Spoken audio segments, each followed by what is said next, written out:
All right, Tony, what do you want to talk about? I don't want to talk about this Clinton pedophile thing. I don't know anything about it.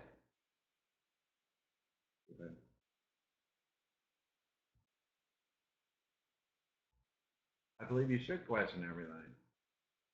You should. People should make their own decisions. I think that's probably the most important thing in life is make your own decisions, do what's right for you, your family, and your friends.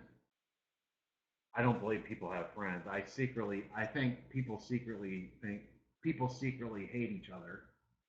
Even people that are friends secretly hate each other. That's why I don't have any friends. I don't have any friends. My choice. It's my choice. I don't want friends. When I started social broadcasting, I wanted friends. That's why I'm like, wow, what is it? What the hell is this? They're like normal people. When I saw social broadcasting for the first time, so I go to this website and I Google TV because like I had TV, I didn't have a TV. By the way, we're on TV. Elkie has us on TV now. No one, people don't even have a TV to even watch us. Like how many TV people are we been getting? Zero. Like again, how many new TV people? Zero. People don't have TVs. Like I haven't had a TV for 9 years.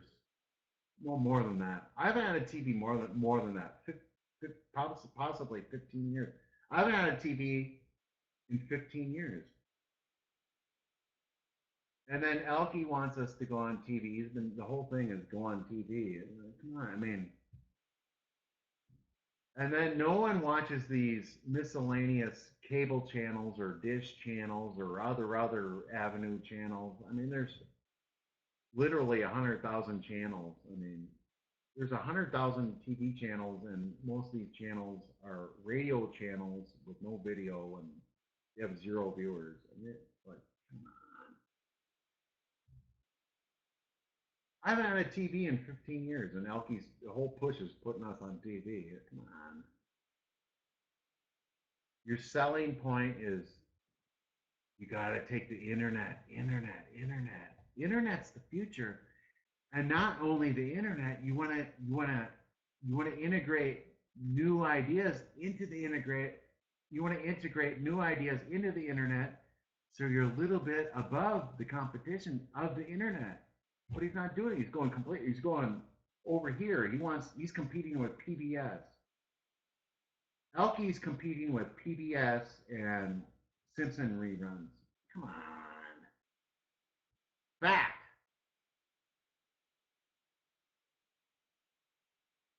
So we got all the drawbacks of TV with no benefits. Well, anyways, moving along.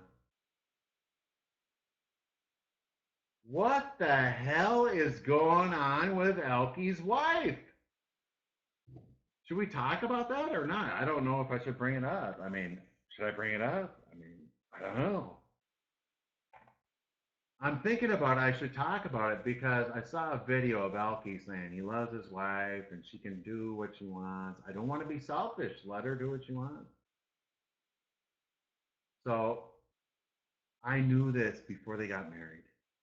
I actually said it in chat boxes. I knew this before it all started.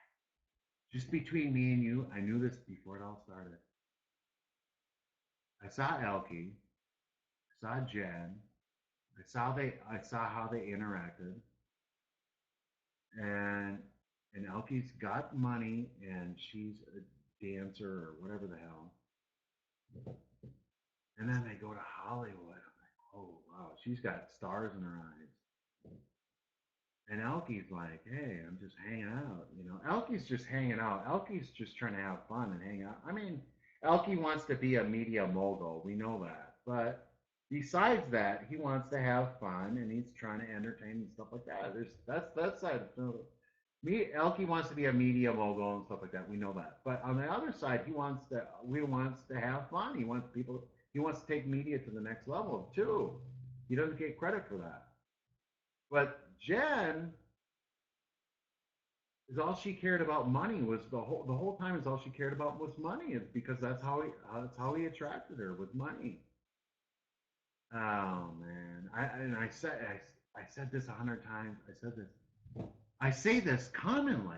I said this before the marriage. I say this commonly, like to normal people. Women is all they care about. They want to pop out two babies for child support and then milk you, milk you. They milk you, they milk you, while you work your ass off every day.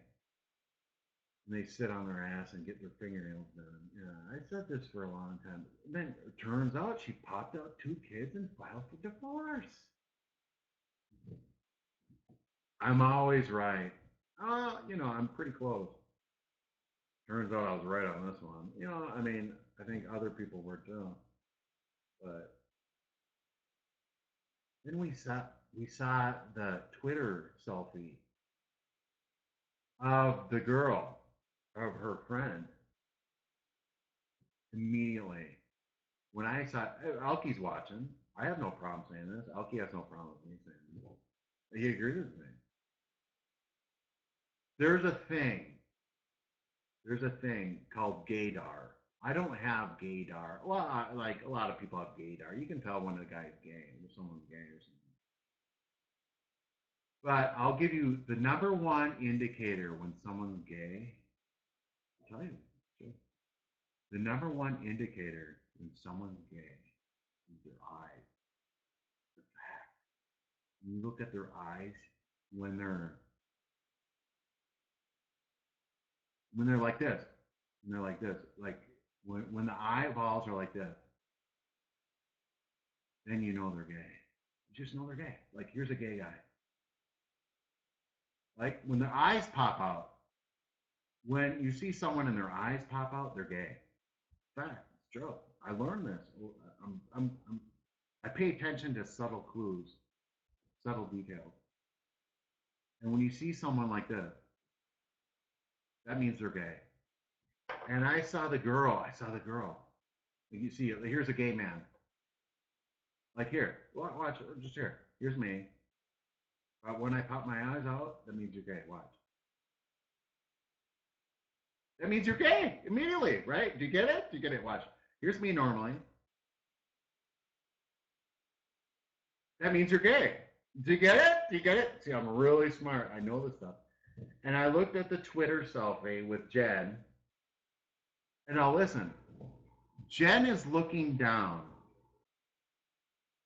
because she's pretending she doesn't want, she's pretending like she's forced into it. She wants to convey the message that she's forced into this. She doesn't want to divorce Elke. She doesn't want to do this. So she's like this. Like she's forced into it. But the girlfriend, here's Jen. Here's Jen going like this. Looking down, actually looking down. Like, and then here's her girlfriend. I'm like, wow, she's gay. She's gay. So, and then here's the deal. But here's the deal. I believe Elke has a prenuptial and stuff like this. Okay, now listen. Like he had to have a prenuptial, right? Fine. I would probably say Elke has all this money, like trust fund and all this. He probably doesn't have $1 billion. He probably has a lot of money. It's a Coca-Cola bottling. That's huge. And then it's the Aventis family, so you got to divide it by 14 people. So let's say it is 1 billion people. Let's say it is $1 billion. Let's say it is the Coca-Cola bottle. Let's say it is. It's probably $1.6 billion. It's probably like $1.6 billion. So this is worldwide. We're talking about China and China and stuff like that. It's probably like $1.6 billion, not just Coca-Cola, all the Coca-Cola family, all of it. That's counting Mountain Dew and all that stuff, or Sprite or whatever it is. It's probably $1.6 billion, but he advertises that it's $1.6 billion for himself, but it's actually a trust with a lot of people involved. Whoever those people are, I don't know who it is. His brothers, and does Elke have brothers and sisters and cousins and stuff? Whatever. You got to divide it all up. So it's probably, you got to divide it up by 14. So Elke's probably worth Like if you go Google net worth Elkie David, it'll say $1.8 million. It's probably, I would say honestly, probably 65 or 70 million dollars. Elkie's probably worth 65 or 70 million dollars if he wanted to cash in, but it's not up to him to cash in. You got to probably get, it's probably, you got to do a popular vote. You probably have to do a popular vote with all the members in order to do a stock movement or whatever it is, which will never happen because everyone wants to keep their money going. So it's in a trust. His money's untouchable. So he married Elkie for probably, in the documents, it probably said, I'm going to move on. I'm going to move on. But listen, in the prenuptial agreement, it probably said, this is before the kids. Probably the prenuptial agreement was probably like $2.5 million. If you divorce me, you're going to get $2.5 million.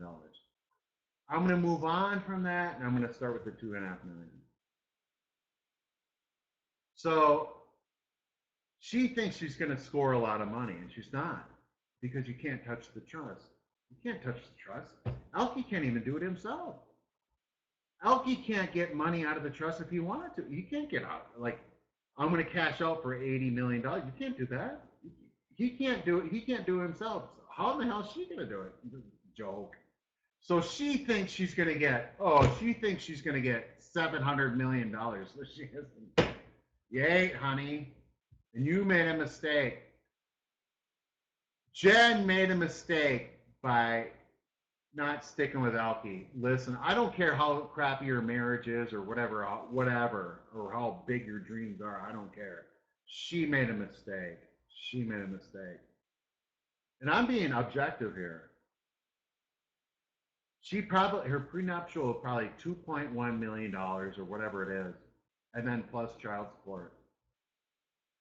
But that child support is not based on him having $2 billion. His child support isn't based on him having $1.5 billion. It's based on his yearly income. Elkie doesn't have yearly income. He has yearly payment. He has yearly costs. Elkie doesn't have yearly income. He has yearly costs. I don't think she's going to get anything for child support. I think she's probably going to get Jen's going to get she's going to get $60,000 a month for her kids. She's not. The trust money is untouchable. And then it's based on Elkie's yearly income. I wouldn't be surprised if Elkie doesn't pay any child support. If Elkie hires good lawyers, he's probably watching, and I suggest to Elkie, hire not your phony lawyers that you currently got. You gotta hire a good one. You know, like when Gwen Stefani divorced the singer of Bush, Gavin Rossdale, you got to have that kind of quality lawyer. You're going to have to pay out, you're probably going to have to pay out like $300,000 for the case. But they're going to save you money in the long run. And listen, Jen's going to get screwed. She's going to be out on her ass. She's going to be out on her ass. And she's going to be, believe me, she's going to have listen. And then you won't have to pay child support. You won't have to pay child support. And when this child support keeps going on, you split custody. Listen, the split custody, she's going to take the kids, probably going to take the kids and say, Elkie's a screwball, and she's going to take the kids. But listen, the kids are going to enjoy the time with you more than her. And she's probably, listen, then Jen's going to be with this gay girl. Now listen, now watch. I can tell her girlfriend, listen, she has big eyeballs, and I can tell she's a drug addict. I can tell a drug addict from a long way. They have big eyeballs and screwed up. She's a druggie. So listen, she's going to bring Jen to clubs to meet druggy people, and then she's going to get her drugs. So then so the whole purpose of that, her Jen's girlfriend of getting her is to get money, to get drugs, to fuel her fun. And we all know that Alki doesn't do any of that kind of stuff. So it's going to turn. It's going to turn. She's going to get child custody. She's going to get the two custody or split custody. And it's going to turn. It's going to turn. It's going to turn where Alki has sobriety and she's going to be a junkie, and it's going to keep going. And it's going to take more money to feed her addiction. And not only does Jen got to feed her addiction and her high standard of living, she's going to try to keep this high standard of living going.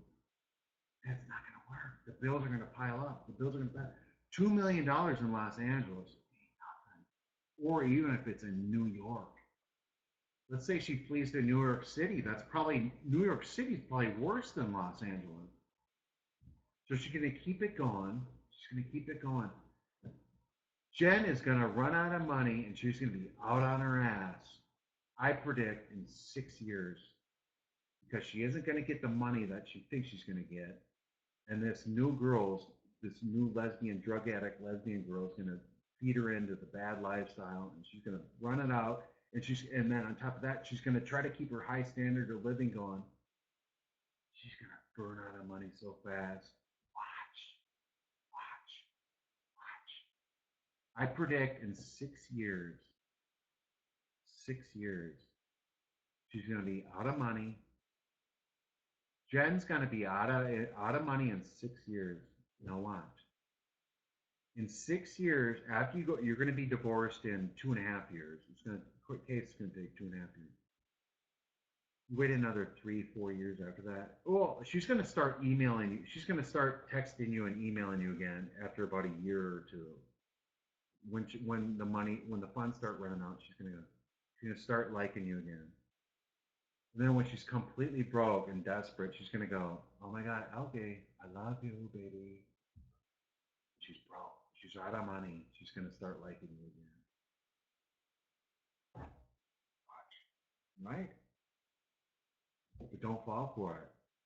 Don't fall for it. Because you're too good for her from the beginning. I know. I shouldn't be talking about this. You're too good from the beginning. I knew it. She's not high enough quality. Fact. I know Alki's personality, and I know her personality. She's phony. She's a frickin' phony. She's a phony gold digger. She's a phony gold digger, fact, with nothing to contribute, and she has no quality. Zero. Phony. She came out with a business of bikinis. It didn't sell anything. The only person that bought her bikinis. She sold 5 bikinis to Anna Williams.